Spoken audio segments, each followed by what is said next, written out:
Hi everyone and welcome back. I'm Kat, and yes, I have got a planner to set up for 2027 in August 2026, which sounds slightly extra, but being a planner hobbyist and having spent years managing projects, deciding before planner season is in full swing feels fairly normal to me, especially because I'm in this planner community, so I think I'm not the only one. Also, throughout August, Hobonichi is revealing its 2027 planners, covers, and collaborations, all building towards their launch on September 1st. And lots of brands are starting to show us their vision for 2027. So why can't I develop my own vision? And at this stage, Hobonichi has shared their theme is going to be Life Grows with a forest motif and an acorn charm.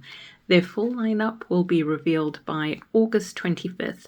Then we get those few days in between when everyone's narrowing down their favorite covers and accessories before September 1st arrives, and the website potentially crashes from everybody trying to buy at the same time. And I do actually really like the theme that they chose, the foresty look. I'm really glad that I live somewhere that I can walk through a beautiful tree-lined pathway pretty much every day, and I love trees and forests. I love listening to the wind moving through the leaves, hearing the birds and all of the wildlife.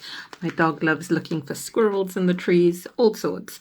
So I absolutely love the nature theme, but 2027 for me feels far more celestial. And I think you just have to go with what's really speaking to us at a particular time. So I'm posting this on the 10th or the 11th. And on the 12th, I'm expecting to see the 92% solar eclipse. And soon after that, the Perseid meteor shower. And somehow that feels really significant. So that's why I decided to focus on a celestial, starry, lunar, spacey theme in terms of the visuals. And then my theme would actually be I evolve. And you might be wondering, isn't evolving a lot like growing? And not quite. So take that acorn becoming a tree. That's a beautiful image of growth. But growth often suggests becoming bigger, increasing in size, number, or quantity, while evolution feels quite different.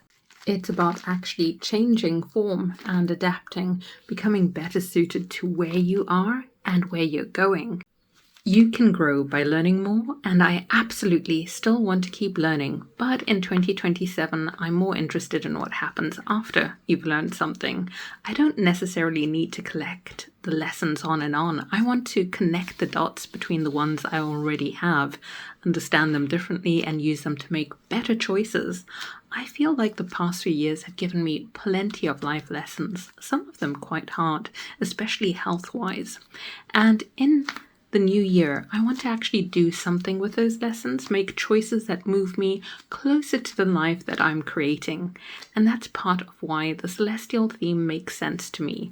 Space and evolution intersect through cosmic evolution and much more. And take stars, they don't just grow, they change over time. They move through different stages, they evolve, and that feels closer to what I want for this year, to be more intentional and aligned.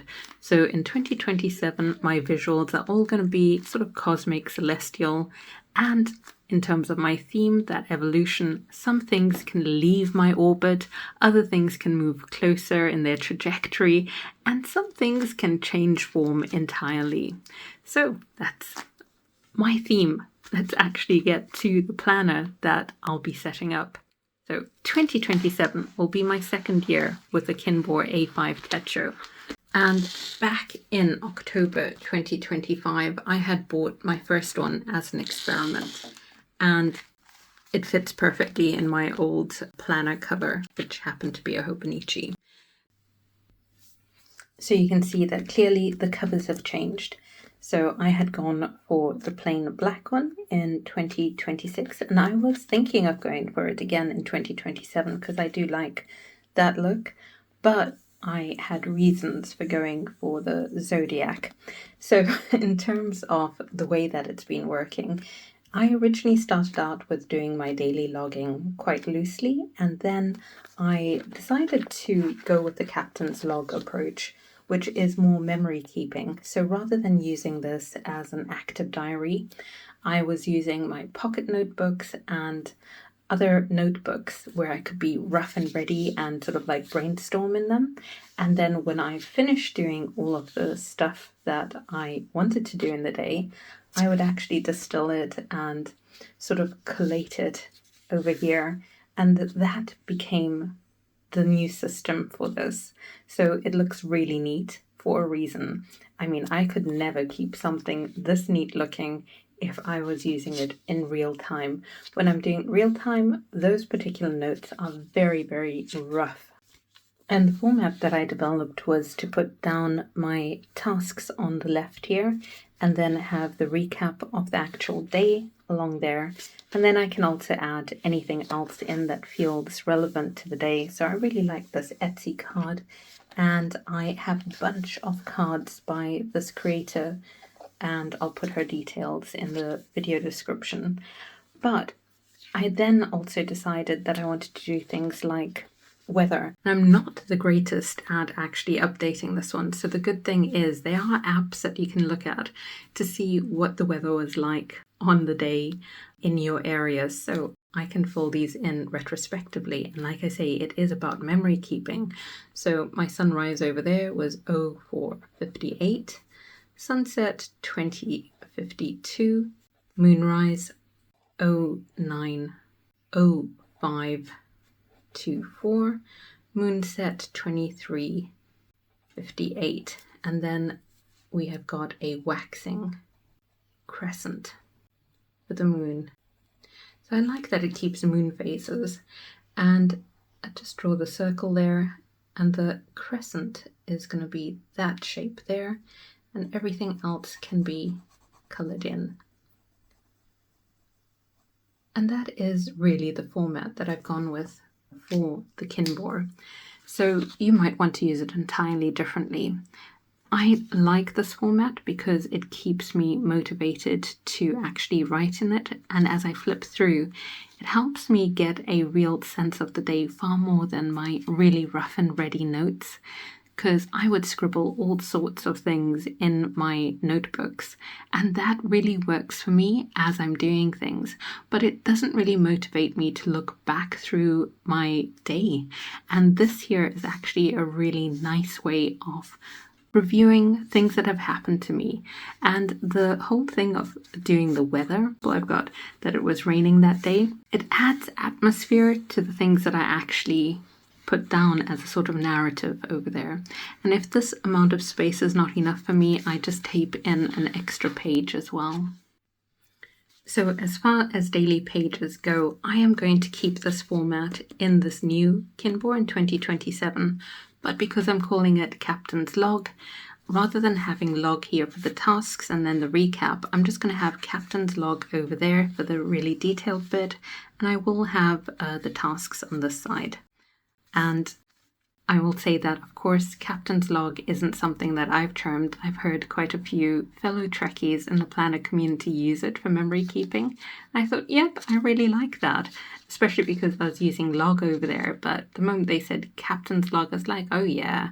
My sister and I spent quite a lot of the 90s watching Star Trek, The Next Generation, Deep Space Nine, and Voyager.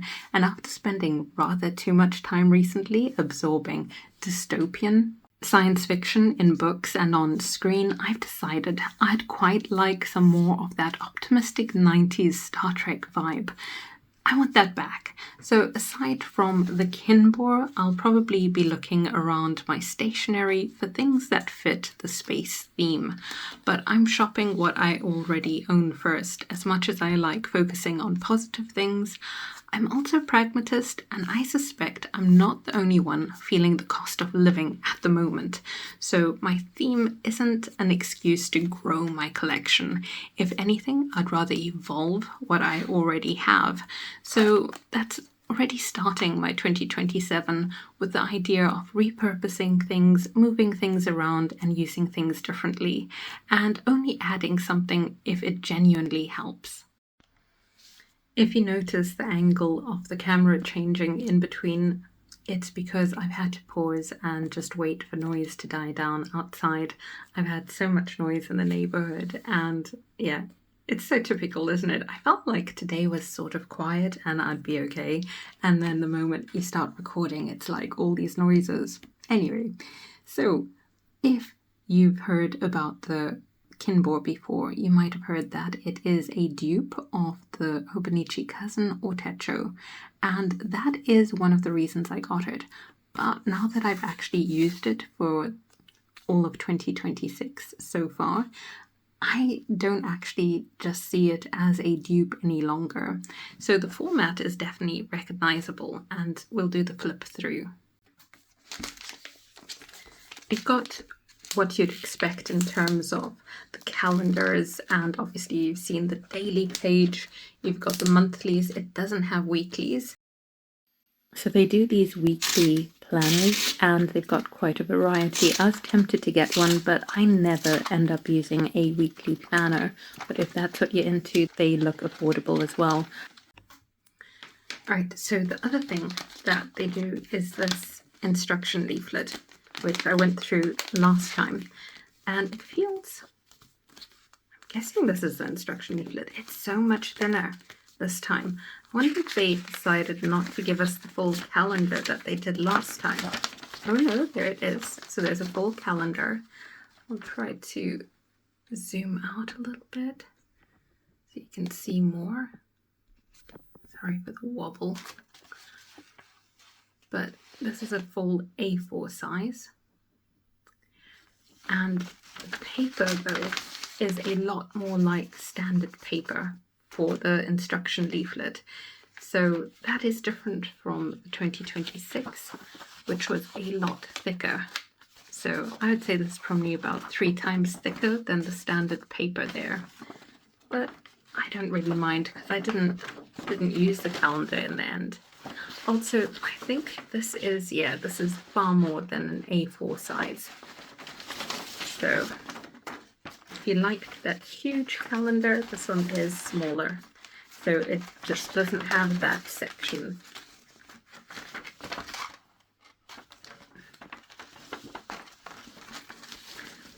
But like I say, I really don't mind.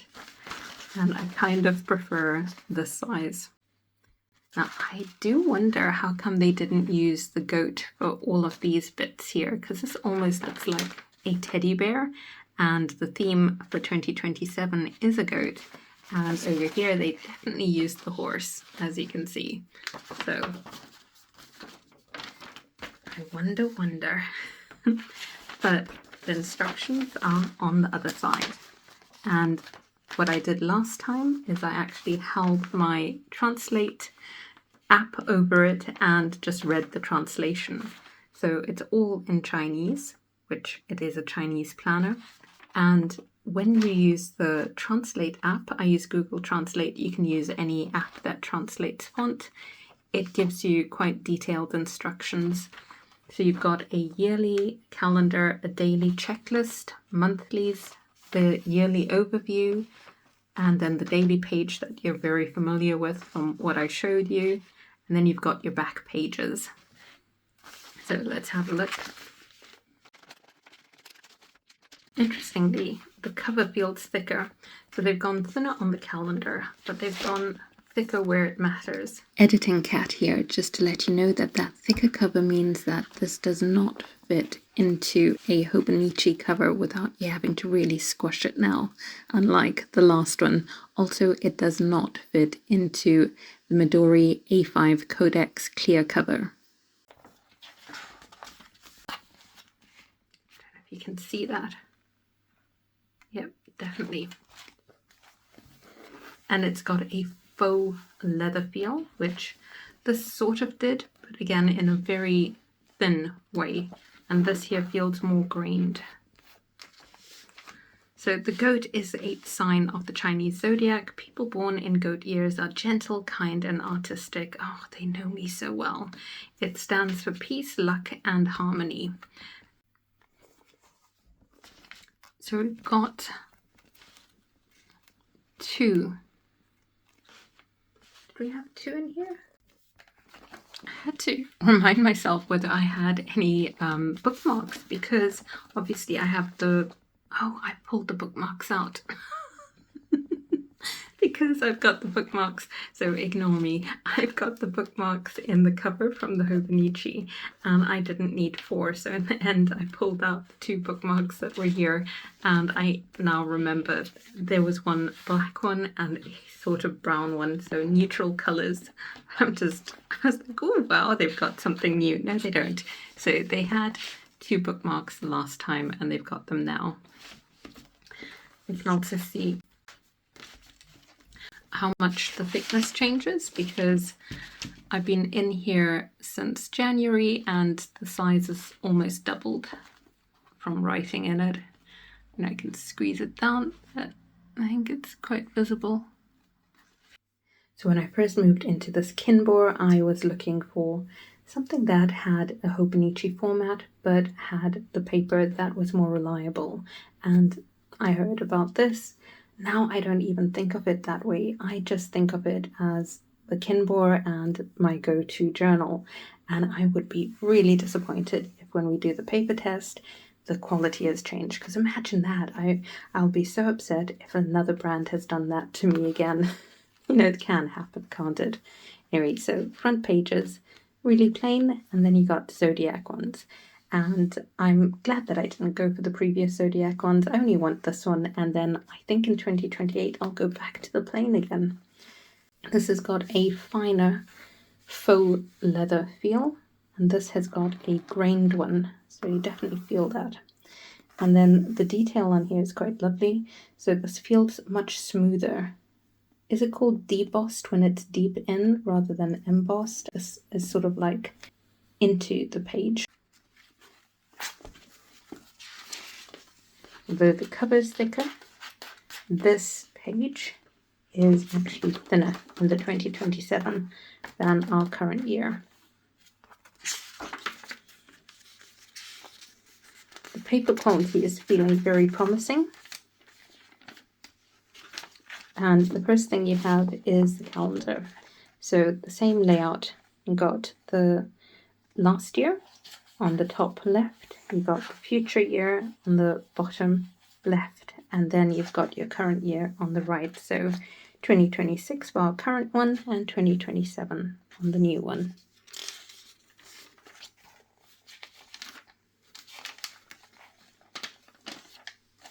So I ended up putting in my record of my content creation. I'm not going to do that next year because I've got a content creation journal for next year.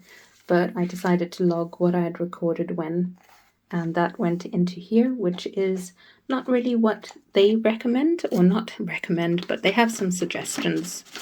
And this, I believe, is more about doing your daily checklist. And so it could also be a really good habit tracker section, but I'm not really into habit tracking. So you've got 4 months on 2 pages, and then the next 4 months, and the final 4 months. And then that takes you to the year overview. And I won't show you the one in my current one because it's private, but let's have a look over here.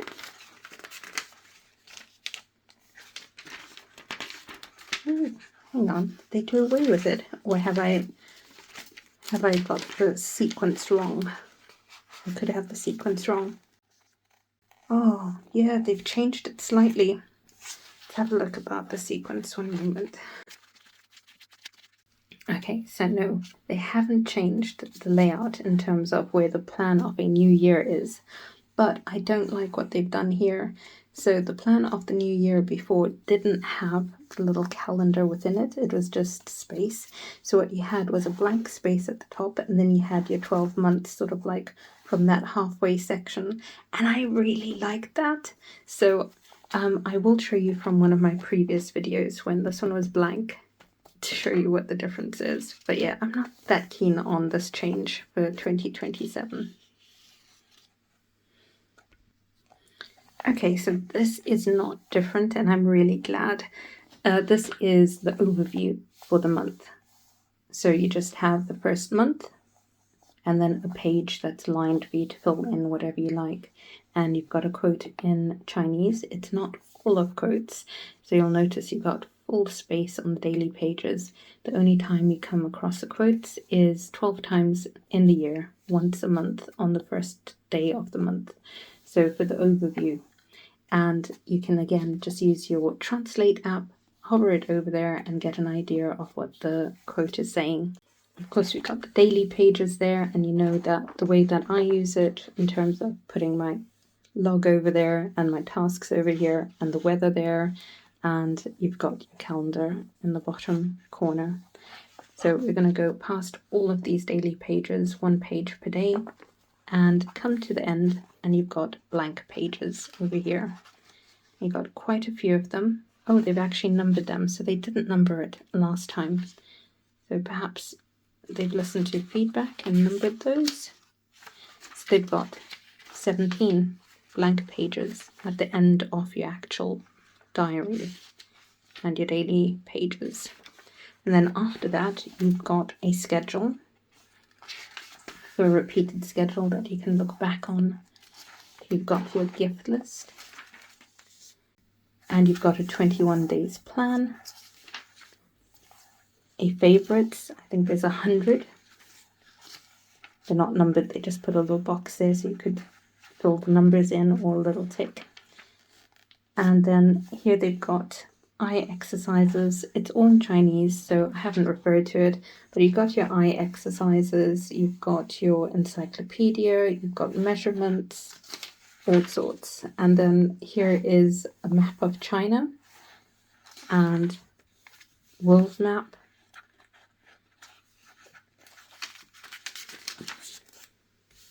Gourmet recommendations or gourmet recommended. The 24 solar terms, and then that's the end. Personal information, which for a lot of planners in the past I've always had at the front, but I think it's quite nice having it at the back. And that brings us to the end. So I am not displeased. I feel like the paper is going to be good when we do the paper test. The only criticism I have, because the rest look like improvements, the only criticism I have is the plan of a new year.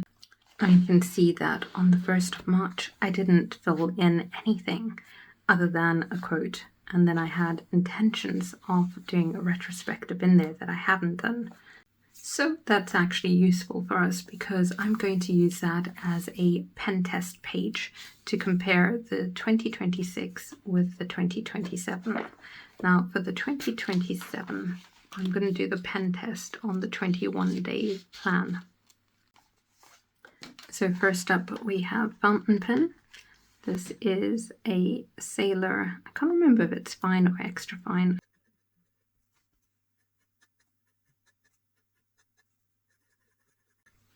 We've got no feathering and, I was going to say no bleed through, but let's turn the page. There we go. No bleed through. You've got a tiny amount of show through, so that's great performance. And this is just using a standard, I can't remember the number of the Sailor ink, but yeah, it's just a standard one. So no shimmer, no sheen, nothing.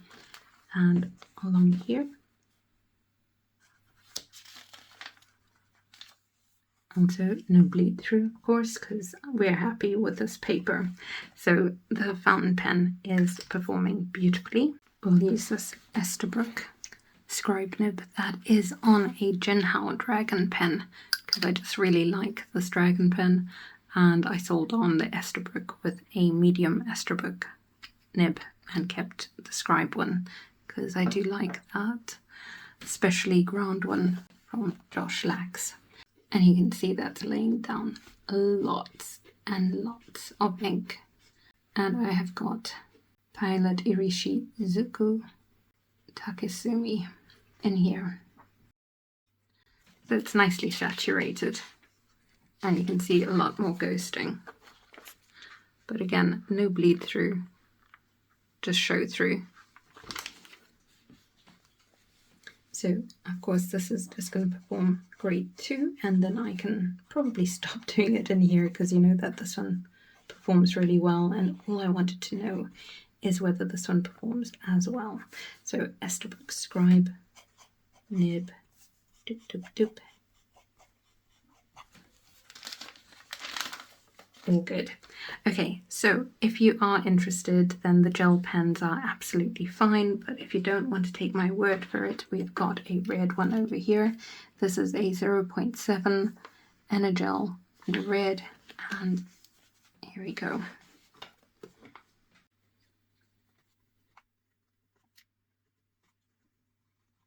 Looks gorgeous.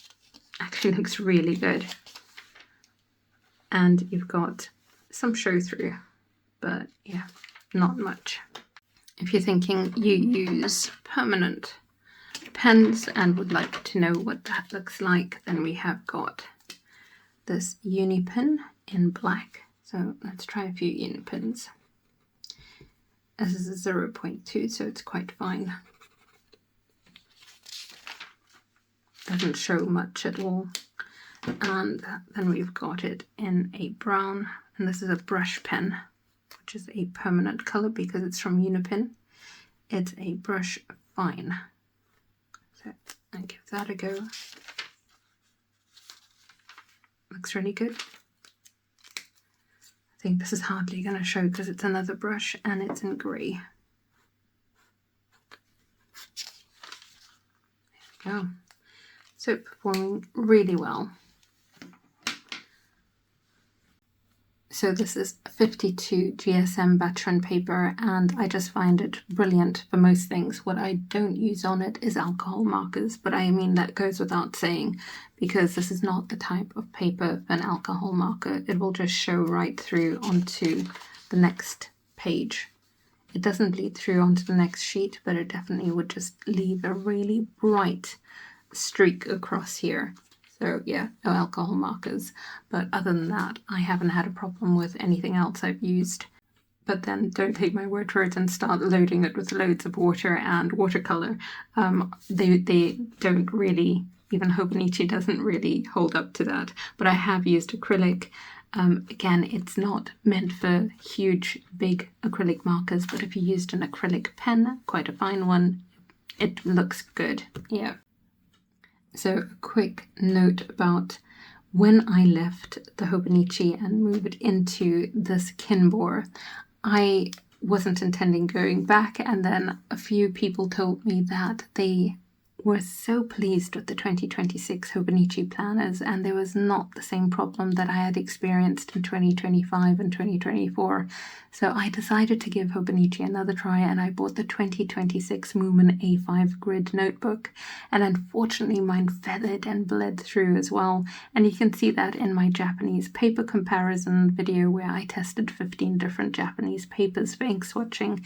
So if you're particularly interested in paper performance, that video will tell you a lot, as well as another video which came out from Get Cozy just this week, and she didn't compare it the way that I did with, Hobonichi and different brands. What she did is she focused on which brands are using Sanzen Tomoe river paper, and therefore compared the different brands and the paper that they're using from Sanzen, and also how the Hobonichi paper has changed over different years. So I'll link that video of Get Cozy's. And the video came out after I had ordered this 2027 Kinbor, so it didn't make the decision for me, but what it did do when I saw it was reinforce the decision that I had already reached through my own experience and through my own experimentation. So every time I've gone back and compared papers, I've ended up feeling more and more comfortable with this choice that I've already made. And now I know with this 2027 one that the quality is still the same as the one that I'm enjoying so much this year. So I can go ahead when I'm ready. I'm tempted to say it's even better, but I don't think that's the case. I think that this is because, this one's looking a little bit battered because I have battered it. It is, the same quality paper. It's just that this is now looking nice and new and shiny. So I will have fun setting it up, but I'm going to make sure that I don't then neglect my current year, because we're not yet in 2027. But at least I know where I'm going. And I feel really happy that it was so successful because I like continuity. So this is like volume 1. 2026 is volume 1 of my experience with Kinbor, and I have got volume 2 to look forward to. And that brings me back to why I'm setting things up as early as August.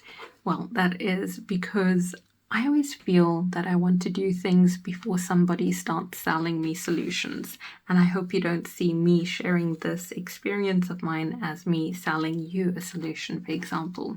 But what I don't want is to see a whole ton of brands selling me their product and me thinking, okay, let me go with that instead. It's starting to sound better than what I have. And I don't actually need a solution.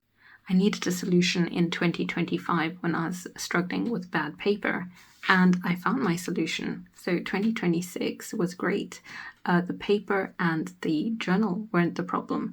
So therefore, I don't want to see too much of people starting to sell me their solutions for a problem that I don't have. I hope that makes sense.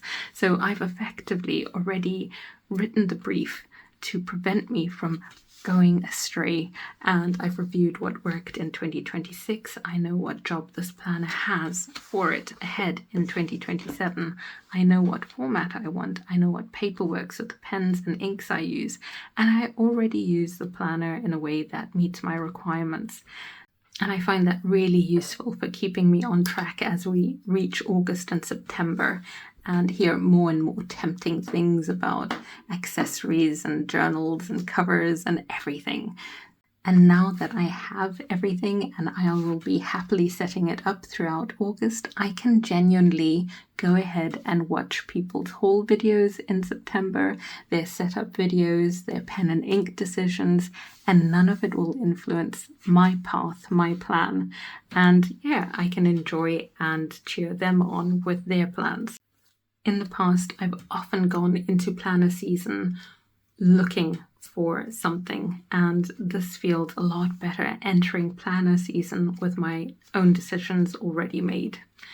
And yes, I've had the best planner season I've had in a long time, but no, I'm not telling you that you need to go out and buy this Kinbor or that Kinbor actually. If you're not a fountain pen user and don't particularly care about paper that's this thin, like 52 GSM, there are plenty of planners around with a similar price point that might suit you perfectly well. Just for me, this is the best combination of the price with the particular format that I want, with the particular paper that I want. So this is perfect for the way I use a planner. And actually, this Kinbor represents less than a third of my journal system for 2027. So I will be back to show you some of the rest, or all of the rest actually, of the setup. But I'm really pleased with how the original Kinbor experiment worked out, as you can tell. And it taught me that this was my captain's log, so everything that has happened around it in the other journals get distilled into this as a memory keeping thing. I was drawn to the plain black version again for this year, but as you know, I picked it because it is the year of the goat, and I couldn't resist getting a greatest of all time edition, and also the fact that I am an earth goat. Although disappointingly, I've learned that it does not automatically make next year a lucky year for me. And that's it, my 2027 captain's log with the goat in command, apparently, and I'm looking forward to filling it in. Hi, Editing Cat here, and I will just say that if you're sensitive to particular smells, then do not get this cover, get the black one. Hopefully they've kept the black cover the way the 2026 one is. This 2027 one for the Zodiac has a slightly chemical smell. And I didn't notice it at first, but I think if I had sensitivities, I would notice it. I noticed it because I've been handling it a lot. I've been filling it in, and it had left a slight scent on my fingers. And then I had a sniff, brought my nose down to the cover, and I thought, that is a chemical smell. So I reckon this faux leather has something going on with it. But it's not very noticeable. I don't want to, overstate it, but it's definitely there. Okay. Let me know what your thoughts are. What did you think of the comparison with the 2026 version and the paper test? And yeah, just anything. Let me know what you're going for in 2027, or if you're still having a think about it. Thanks so much for spending your time with me, and I'll see you in the next one.